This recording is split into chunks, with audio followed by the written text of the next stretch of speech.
खबरनामा, खबर से असर तक।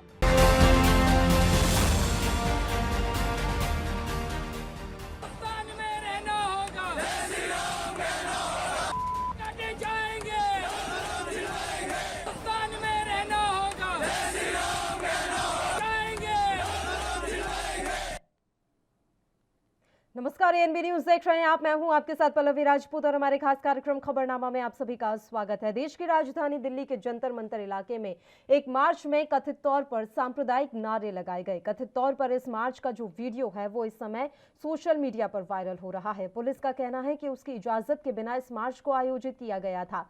बताया जाता है कि यह मार्च सुप्रीम कोर्ट के वकील और बीजेपी नेता अश्विनी उपाध्याय की ओर से आयोजित किया गया था। वैसे उपाध्याय का कहना है कि उन्हें वीडियो के बारे में जानकारी नहीं है, केवल 5 या 6 लोग ही नारे लगा रहे थे।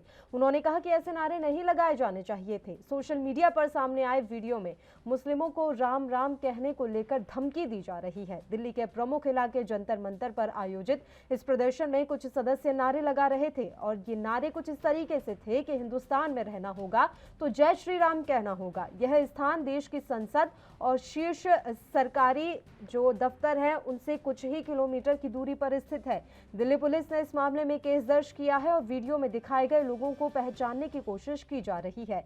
नफरत भरे भाषणों के लिए कुख्यात पुजारी नरसिंहानंद सरस्वती की मौजूदगी में यह नारे लगाए गए। पुरातन समय से चले आ रहे कानूनों को हटाकर एक समान कानून बनाने की मांग को लेकर यह प्रदर्शन आयोजित किया गया था।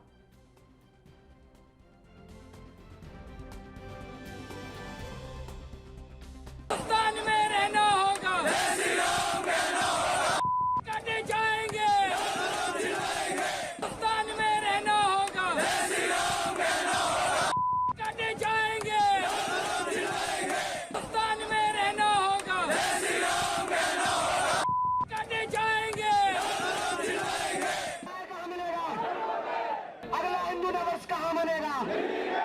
हिंदू नवर्स कहाँ मिलेगा? हिंदू नवर्स कहाँ मनेगा?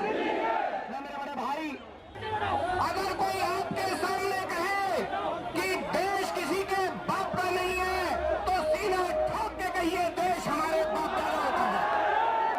जो ये कहे देश किसी के बाप का नहीं है उन्हें बताइए देश महावीर का है, ये देश गौतम बुद्ध का है, ये देश भगवान परशुराम का है, ये देश संत रविदास का है, ये देश भगवान वाल्मीकि का है, ये देश महाराणा प्रताप का है, ये देश गुरु गोविंद सिंह जी का है, ये देश महाराजा सूरजमल का है, देश गुरु नानक जी का है, देश महाराजा भगत सिंह का है, ये देश हमारा आपका है। तो रविवार को विदेशी कानूनों के विरोध में देश भर से जंतर मंतर पहुंचे लोगों ने भारत जोड़ो अभियान का आगाज किया था, जिस दौरान मंच से कई भड़काऊ भाषण भी दिए गए थे। इस पर अज्ञात लोगों के खिलाफ एफआईआर दर्ज कर ली गई है। सुनते हैं डीसीपी दीपक यादव ने इसको लेकर क्या कुछ जानकारी साझा की। कुछ लोगों की गैदरिंग हुई थी बैंक ऑफ बड़ौदा के सामने और उस कार्यक्रम में जो लोग इकट्ठे हुए थे किसी प्रकार की परमिशन नहीं थी। तो उसके बाद इस तरह की बात सामने आई है कि कुछ लोगों ने कुछ भड़काऊ नारेबाजी की है, आपत्तिजनक नारेबाजी की है। एक वीडियो भी मिला है हमें। तो इस विषय में हमने एक एफआईआर दर्ज कर ली है और आगे की जो जांच है वो हमारी जारी है और जो भी नेसेसरी इसमें लीगल एक्शन है वो लिया जाएगा। Thank you sir. वीडियो को भी आइडेंटिफाई करेंगे कि कब का वीडियो है और किस वक्त बनाया गया था? जी, ये पूरा जांच का विषय है। आपने सुनी है, उन्होंने कहा है कि अज्ञात लोगों के खिलाफ एफआईआर दर्ज कर ली गई है, लेकिन ये वीडियो इस समय जमकर सोशल मीडिया पर वायरल हो रहा है।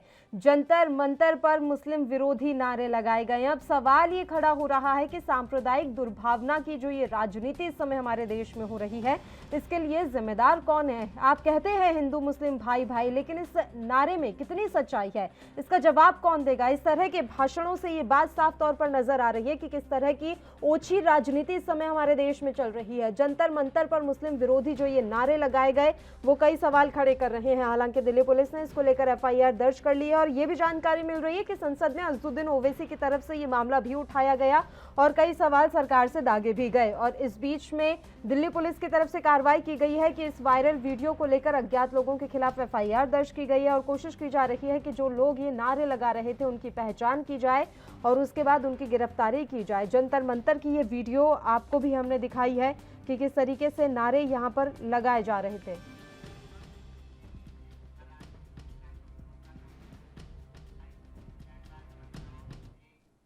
और चलिए इस मसले पर अब हम चर्चा की शुरुआत कर लेते हैं। दो खास मेहमान इस समय हमारे साथ लाइव जुड़ गए हैं। सीधे मेहमानों से हम आपका यहाँ परिचय करवा देते हैं। राकेश सिंह यादव जी इस समय हमारे साथ जुड़े हुए हैं, जो कि प्रवक्ता हैं कांग्रेस के, और इनके अलावा विमल सिंह जी हमारे साथ जुड़ गए हैं, भारतीय जनता पार्टी के प्रवक्ता हैं। दोनों ही मेहमानों का स्वागत है ANB न्यूज पर।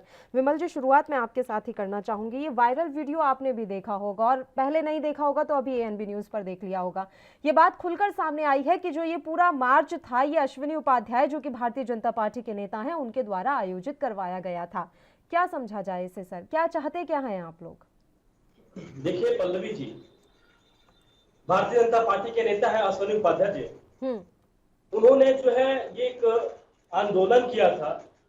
उन्होंने जंतर मंतर पे एक मार्च निकाला था कि जो भी पुराने कानून है जो अंग्रेजों के समय से आया हुआ है उसमें सुधार करने की जरूरत है। दूसरी बात तो बता देना चाहता हूं कि अश्विनी उपाध्याय ने खुद कहा है कि इसमें जो गलत नारे लगा रहे हैं या जो गलत बयान दिया है उनके खिलाफ मैं खुद जो है आइडेंटिफिकेशन करके FIR कराऊंगा। और भारतीय जनता पार्टी इस बयान को नहीं देखती है। भारतीय जनता पार्टी इस बयान को जो है गलत तरीके से जो है इस गलत बयान को जो है नहीं लेती है। मैं दूसरी बात मैं बता देना चाहता हूं आपको पल्लवी जी, भारतीय जनता पार्टी इस बयान का विरोध कर रही है। भारतीय जनता पार्टी इस बयान के पक्ष में नहीं है। मैं पहले ही बता दे रहा हूं कि क्योंकि कांग्रेस के मित्र बैठे हुए हैं, बाद में तर्क वितर्क होगा तो ये सीधे बार बार हमसे पूछेंगे, तो मैं पहले ही बता दे रहा हूं कि भारतीय जनता पार्टी इस बयान के पक्ष में नहीं है। और मैं भारतीय जनता पार्टी का रिप्रेजेंटेटिव होने के नाते जो ये बयान दिया है, भारतीय जनता पार्टी जो है सबका साथ, सबका विकास और सबका विश्वास लेकर चलती है। हम अंत्योदय की बात करते हैं। अंत्योदय का मतलब ये होता है कि अंतिम पंक्ति में बैठा हुआ इंसान किसी भी धर्म का हो, किसी भी जात का हो, उसका विकास होना चाहिए। आप डिनाई कर रहे हैं कि आपका इस बयान से कोई सरोकार नहीं है और आप बिल्कुल इस बयान को डिनाई करते हैं। पूरी भारतीय जनता पार्टी की तरफ से आप यहाँ बात रख रहे हैं। जब वो भड़काऊ भाषण मंच से चलता रहा तो उसे रोकने की किसी ने जहमत क्यों नहीं उठाई? इसका जवाब है आपके पास? तभी रोक देते, तभी कह देते कि नहीं इस तरह के बयान मत दीजिए आप, ये ठीक नहीं है, ये भारतीय जनता पार्टी के पक्ष में नहीं है या भारतीय जनता पार्टी से डिनाई करती है। तब तो आपने कुछ नहीं कहा और वो मंच से ऐसे ही भाषण चलता रहा। सवाल मेरा ऐसे ही बरकरार रहेगा। एक छोटे से ब्रेक के लिए हम यहाँ रुक रहे हैं, फौरन हाजिर होंगे।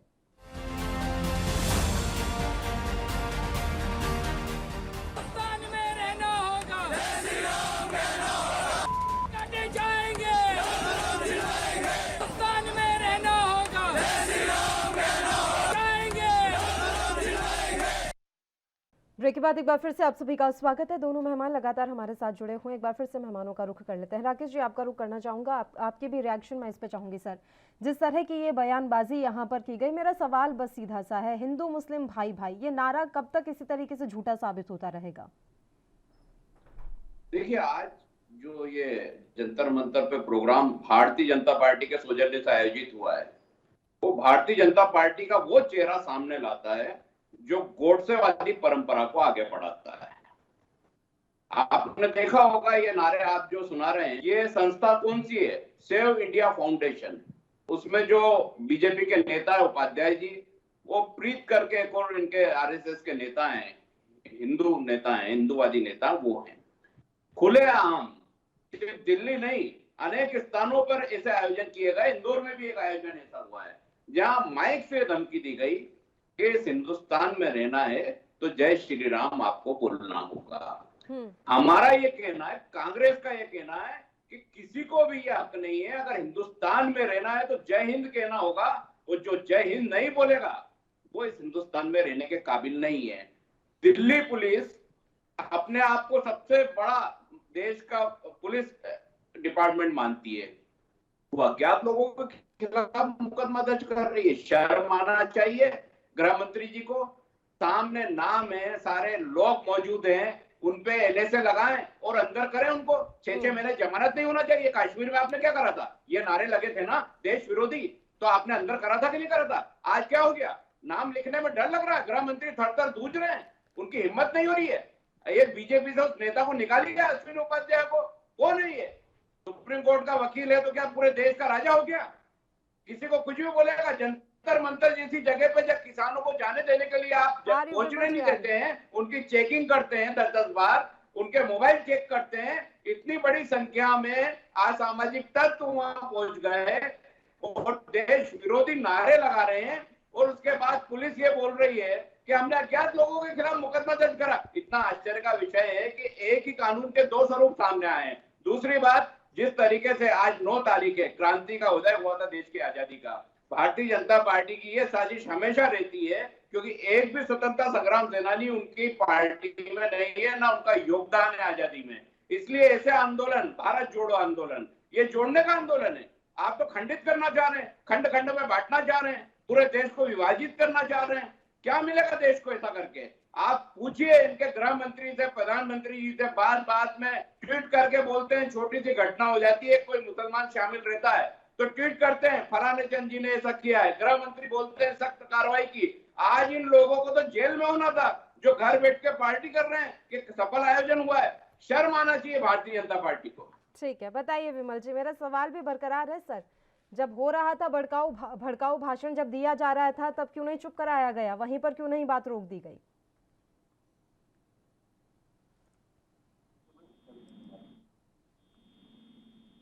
नारा लगता है कि भारत तेरे टुकड़े होंगे इंशाअल्लाह इंशाअल्लाह, तो कांग्रेस के राष्ट्रीय अध्यक्ष, पूर्व राष्ट्रीय अध्यक्ष राहुल गांधी जी उनके साथ जाकर उसका समर्थन करते।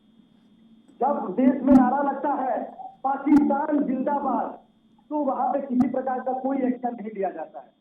जब देश में नारा लगता है कि भारत मुर्दाबाद का नारा लगता है, तो किसी प्रकार का कोई एक्शन कांग्रेस के द्वारा नहीं लिया जाता है। जब जो है एक जो है एआईएम के नेता जो है खड़ा होकर मंच से कहता है कि 25 करोड़ जो है 30 करोड़ जो लोग हैं वो 100 करोड़ पे भारी पड़ेंगे, तो फिर देश में किसी प्रकार का कोई जो है नोटिस नहीं भेजा जाता है, ना किसी प्रकार का कोई एफआईआर होता है। जब एक सुप्रीम कोर्ट का वकील कहता है कि देश शांति सौहार्द हमेशा हिंदू बिगाड़ता है, तब किसी प्रकार का कोई जो है लीगल नोटिस नहीं भेजा जाता है और न किसी प्रकार का कोई डिबेट किया जाता है किसी भी चैनल पे। जब जो है एक राष्ट्रीय अध्यक्ष, कांग्रेस का पूर्व राष्ट्रीय अध्यक्ष ये कहता है कि हिंदू लोग जो है मंदिरों में पूजा करने नहीं जाते हैं, महिलाओं को छेड़ने जाते हैं, तब किसी प्रकार का कोई नोटिस नहीं होता, ना किसी प्रकार का डिबेट होता है किसी चैनल पे। मैं ये कहना चाहता हूँ कि जो कहा है, मैंने पहले ही कहा कि मैं भारतीय जनता पार्टी का रिप्रेजेंटेटिव होने के नाते कह रहा हूँ कि जो भी बयान दिया गया है वो एकदम शर्मिंदगी भरा बयान है और मैं इसकी घोर निंदा करता हूँ। लेकिन जो भी बयान जो है कांग्रेस के लोगों द्वारा दिया जाता है, कांग्रेस के जो है नहीं तो इनके लोग जो है ऐसा मान लें सर, एक सेकंड विमल जी, तो ऐसा मान लें कि 30 करोड़ उनके हैं, 100 करोड़ आपके हैं। ऐसी वाली राजनीति चल रही है क्या कि हमारे 30 करोड़ तुम्हारे 100 करोड़, ये चल रहा है देश में? नहीं, ये देश में ये नहीं चल रहा है। देश में ये चल रहा है यही लग रहा है जो एमआईएम का नेता वारिस पठान कहता है, वारिस पठान जो है खुले मन से कहता है कि 30 करोड़ लोग जो है 100 करोड़ से भारी पड़ेंगे। उस समय किसी प्रकार का डिबेट किसी एनबी चैनल पे या किसी भी चैनल पे नहीं करा जाता। चल रहे हैं। मैं एक बात आपसे जानना चाहती हूँ कि देश, ये सवाल मेरा आपसे भी रहेगा राकेश जी, राजनीतिक दल कौन सी छवि लेकर चल रहे हैं कि हम मुस्लिम चाह रहे हैं, हम हिंदुत्व का चाह रहा है, हम मुस्लिम विरोधी और हम हिंदू विरोधी हैं, इस तरह की आप छवि लेकर चल रहे हैं और आपको लग रहा है कि आपका वोट बैंक पक्का हो जाएगा और आपको वोट मिल जाएंगे? गलत आप बोल रहे हैं। भारतीय जनता पार्टी जो है किसी धर्म जात की राजनीति कभी करती है। भारतीय जनता पार्टी जो हर जात को साथ लेकर चलती है। आप जो ये आंकड़े निकाल के लेकर आए थे, एक सेकंड विमल जी, आप जो ये आंकड़े कांग्रेस के निकाल कर लेकर आए थे, किसने क्या बयान दिया, आप जरा आंकड़े निकाल लेते मॉब लिंचिंग के भी, आप जरा आंकड़े निकाल लेते कि मॉब लिंचिंग कितनी हुई है इन पिछले 7-8 सालों में, इसके भी आंकड़े निकाल लेते। आप ये भी देख लेते कि कितना ज्यादा अल्पसंख्यकों पर जो अत्याचार है, उत्पीड़न है, वो इन 6-7 सालों में कितना बढ़ा है, इसका भी आंकड़े आप निकाल लेते। राहुल गांधी और कांग्रेस पार्टी का क्या चेहरा है और क्या नहीं, वो आंकड़े हमारे पास भी हैं।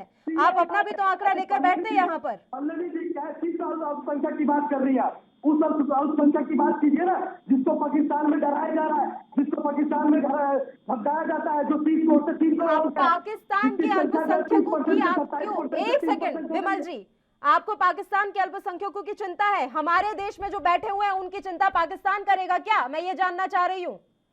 उसकी चिंता करने का ठेका किसने लिया है? अभी तक किसी ने बीजेपी नेता की तरफ से कोई रिएक्शन नहीं आया। दिल्ली में एक दलित लड़की का रेप होता है, अधजली लाश उसकी मिलती है, आप लोग नहीं पहुंचते वहां पर, क्यों? वो अल्पसंख्यक नहीं है। अल्पसंख्यक का मतलब मुस्लिम ही क्यों समझते हैं आप लोग? दिमाग में सिर्फ हिंदू मुस्लिम का फितूर लेकर क्यों बैठे हुए हैं आप लोग? सबसे पहले भारतीय जनता पार्टी का नेता, वहाँ का विधायक प्रत्याशी मनीष सिंह सबसे पहले पहुंचा था। अच्छा। और वहाँ पे केजरीवाल जी जब सबसे पहले स्वाति मालीवाल पहुंची थी, सबसे पहले स्वाति मालीवाल पहुंची थी। आप जरा अपनी जानकारी दुरुस्त करके आइए। स्वाति मालीवाल गई थी वहां पर, स्वाति मालीवाल गई थी वहां पर, तब जाकर वो केस सामने निकल कर आया। आप जरा ये जानकारी दुरुस्त करिएगा सर, मैं आपसे रिक्वेस्ट कर रही हूँ। ही आते हैं और सबसे पहले जो है भारतीय जनता पार्टी का जो प्रत्याशी था, पूर्व प्रत्याशी वहाँ पे जो थे मनीष सिंह, सबसे पहले वो वहाँ पहुंचे थे। उसके बाद फिर स्वाति मालीवाल पहुंची थी, इसके बाद केजरीवाल पहुंचे थे, जिससे वहाँ की जनता ने उनको भगा दिया। केजरीवाल से पहले भी मनीष सिसोदिया वहां चले गए थे सर। मैं वही कह रही हूँ कि बात ऐसी है कि आप लोगों को ऐसा लगता है कि अल्पसंख्यक का मतलब सिर्फ मुस्लिम, और वही राजनीति हमें करनी है, हिंदू मुस्लिम सारे दिन। और हमारे देश में हिंदू मुस्लिम इतना ज्यादा हो गया है कि लोगों के अंदर अब ये दुर्भावना आ गई है, और बीच सड़क पर वो ये नारे लगाते हैं कि इस देश में रहना होगा तो श्री राम कहना होगा। जबरदस्ती है क्या कि आपको श्री राम कहना पड़ेगा तभी आप इस देश में रह पाएंगे, वरना नहीं रह पाएंगे? चर्चा ऐसी जारी रहेगी। एक छोटे से ब्रेक के लिए हमें खबरनामा में यहाँ रुकना है, फौरन हाजिर होंगे।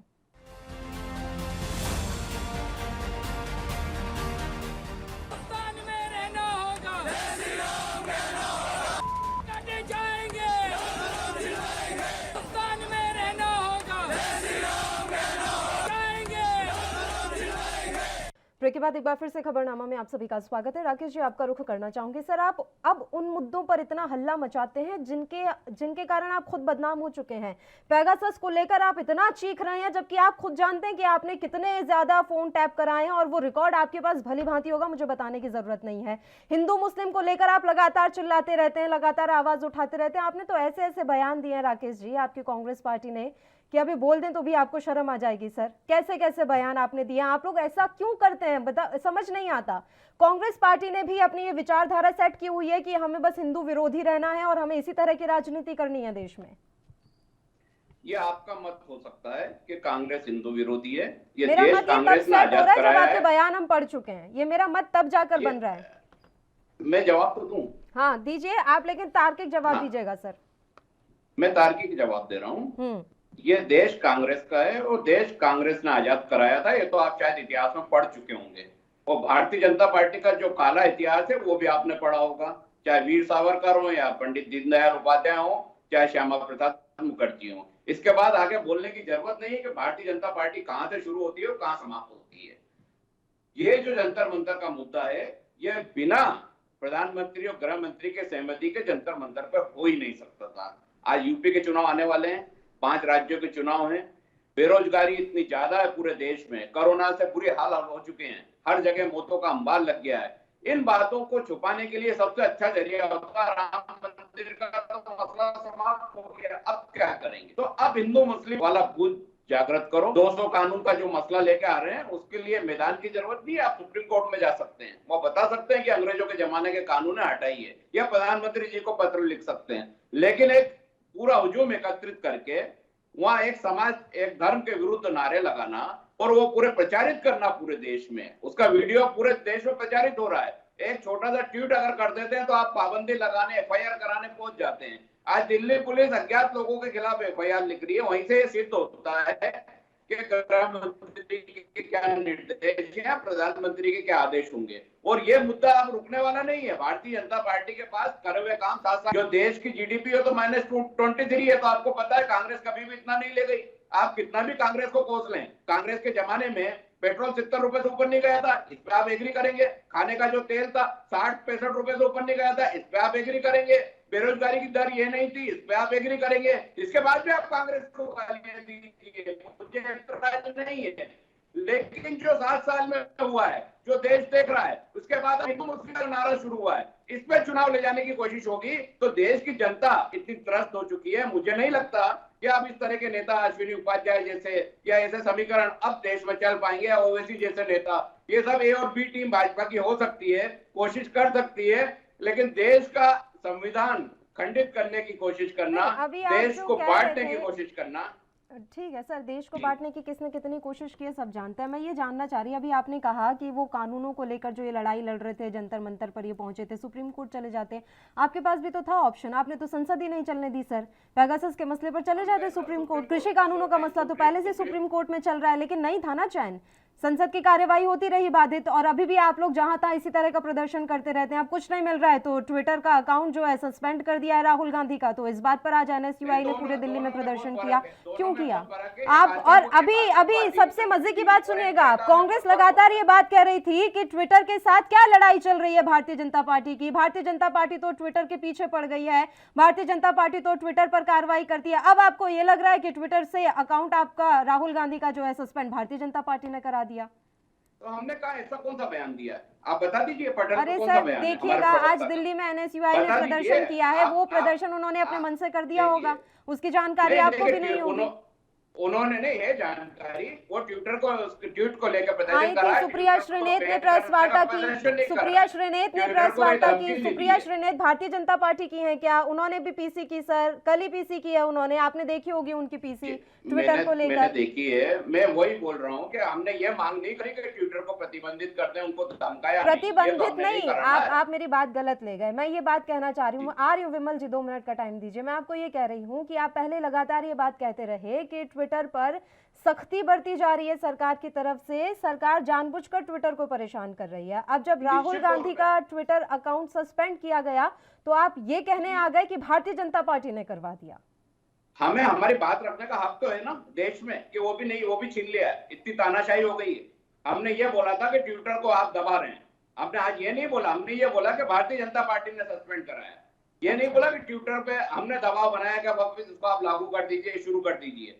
देखिए वो तो एक कानून का धारा के अंतर्गत नियम है, उसमें जो कार्रवाई होना होगी, हमारी बात हमें रखना थी, हमने रखी, लेकिन हमने कभी भी ट्विटर को सीधे धमकी नहीं दी। आज जैसे मुसलमानों को भारतीय जनता पार्टी के नेता धमकी दे रहे हैं, हिंदुस्तान में रहना है तो श्री राम कहना होगा, ये तो कांग्रेस ने कभी नहीं बोला हिंदुओं को कि आपको हिंदुस्तान में रहना है तो अल्लाह अकबर कहना होगा, ये तो कभी कांग्रेस ने नहीं करा। इतिहास में होता आप बता दीजिए। कांग्रेस वो पार्टी है जिसने सभी धर्मों को, सभी जातियों को, और खास तौर पे अल्पसंख्यक का मतलब सिर्फ मुसलमान नहीं होता, आदिवासी से लेकर दलित से लेकर बहुत सारे अल्पसंख्यक पर सवाल खड़े कर दिए थे, तभी श्री राम के अस्तित्व पर सवाल खड़े कर दिए थे, तभी आपने ये कह दिया था। सवाल उन पे नहीं खड़े थे, अरे सवाल उन पे नहीं खड़े करे थे। अगर आप 26/11 के लिए हिंदुओं को जिम्मेदार ठहरा दिया था। हिंदू आतंकवाद शब्द किसने गढ़ा, आपको पता होगी ये सारी बातें। हिंदू आतंकवाद ये शब्द किसने गढ़ दिया था? तभी आप जाके बोल देते हैं कि मंदिर नहीं जाते हैं, ये तो लड़कियां छेड़ने जाते हैं, इस तरह के बयान आ जाते हैं। अलीगढ़ मुस्लिम यूनिवर्सिटी के नाम पर आप लोगों को दिक्कत नहीं हुई, बनारस हिंदू विश्वविद्यालय के नाम पर आप लोगों ने आपत्ति दर्ज करवा दी थी। ये सारा इतिहास आपके नाम पर दर्ज है। विमल जी कुछ कहना चाह रहे हैं, मैं तुरंत लौट रही हूँ। राकेश जी आपके पास, बताइए विमल जी। जी मैं कहना चाहता हूँ कि जो मांग कर रहे थे, क्योंकि नया कानून मांग कर रहे थे, मैं आपको बता देना चाहता हूँ, इसमें जो है समान शिक्षा, मतलब जो भी लोग हैं, जो भी धर्म से आते हैं, जो भी जात से आते हैं, उनके भी चाहे जो भी सांसद हैं, जो भी विधायक, जो भी हैं, उनके बच्चों का समान शिक्षा होना चाहिए। कि ऐसा नहीं कि कोई जो है मतलब सबके बच्चे जो है प्राथमिक शिक्षा जो है एक गवर्नमेंट स्कूल से करके जाए। दूसरी चीजें ये थी समान नागरिक संहिता, नागरिक शिक्षा भी समान रहनी चाहिए। धर्मांतरण नियंत्रण कानून बनने चाहिए। जैसे जिस तरीके से आजकल देखने को आ रहा है, जैसे जिससे बहुत सारे समाचार ऐसे आ रहे हैं कि जो है कुछ मतलब देखिए मैं बोल रहा था, हिंदू लोग हो या मुसलमान के लोग हैं, मुस्लिम लोग हैं, मुस्लिम समुदाय के लोग क्या कर रहे हैं कि लड़कियों से, हिंदू लड़कियों की शादी करके जबरदस्ती उनको जो है हिंदू धर्म धारण करके उसके बाद उनको छोड़ दे रहे हैं। तीसरी चीज मैं कहना चाहता हूँ घुसपैठ नियंत्रण। तो हमारे देश में जो घुसपैठ हो रहे हैं, या पाकिस्तान हो या बांग्लादेश हो या किसी भी देश से जो गलत तरीके से घुसपैठ हो रहे थे, उसके लिए भी जैसे उन्होंने सीए का, जैसे सीए भी है या एनसीआरबी है, तो मैं ये कहना चाहता हूँ जनसंख्या कानून है, जनसंख्या कानून बनना चाहिए कि हम जो हमारे लोग, या मतलब कि जिस तरीके से देश की जनसंख्या बढ़ती जा रही है, योजनाएं जो भी सरकार की योजनाएं हैं, जो भी नीति है, अगर 2 से या 3 से ज्यादा एक जो है नंबर गवर्नमेंट अलॉट किया जाए, उससे ज्यादा अगर कोई बच्चा पैदा विमल जी, करता है आपकी तो पूरी बात सुनूंगी, बस अपना एक सवाल मैं यहाँ छोड़ना चाहती हूँ। मेरा सवाल ये है कि चुनावों से पहले ही इस तरह का हर बार हो जाता है कि हिंदू मुस्लिमों की बात शुरू हो जाती है जब भी चुनाव होते हैं, ये वाकई में कोइंसिडेंस है क्या, या फिर आपका ये सोशल मीडिया का जो पूरा प्रभाग है बड़ी अच्छी तरीके से काम कर रहा है? सवाल मेरा बरकरार रहेगा। एक छोटे से ब्रेक के लिए यहाँ रुक रहे हैं, फौरन हाजिर होंगे।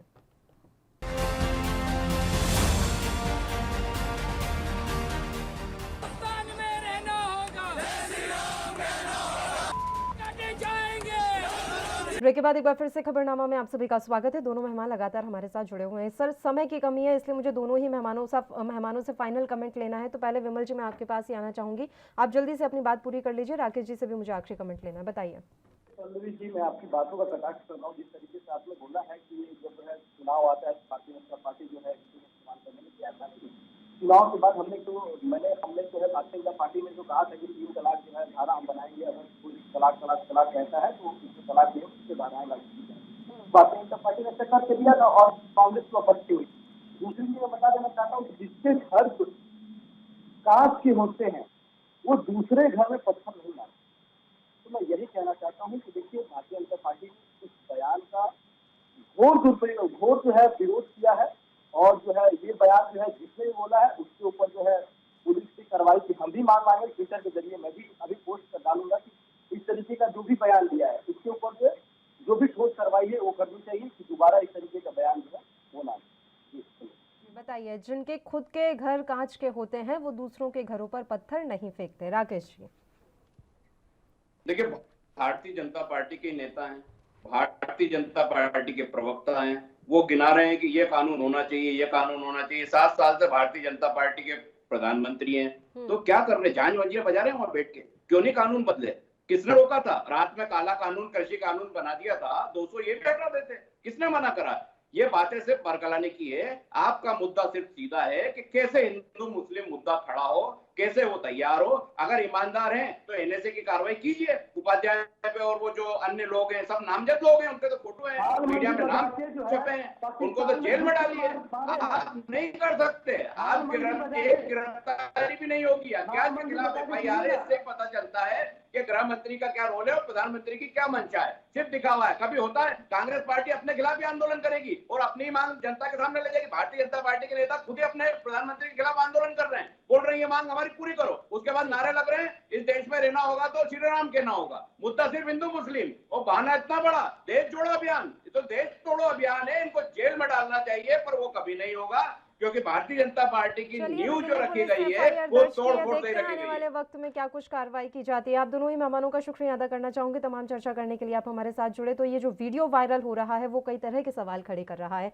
सवाल ये भी कि चुनाव से पहले ही इस तरह का माहौल देश में आखिर कैसे बन जाता है। खैर, देखने वाली बात रहेगी कि इस मसले में क्या कुछ कार्रवाई की जाती है। इसी के साथ खबरनामा में फिलहाल के लिए इतना ही। मुझे दीजिए इजाजत। देश प्रदेश की तमाम ताजा खबरों के लिए आप देखते रहिए ANB न्यूज। नमस्कार।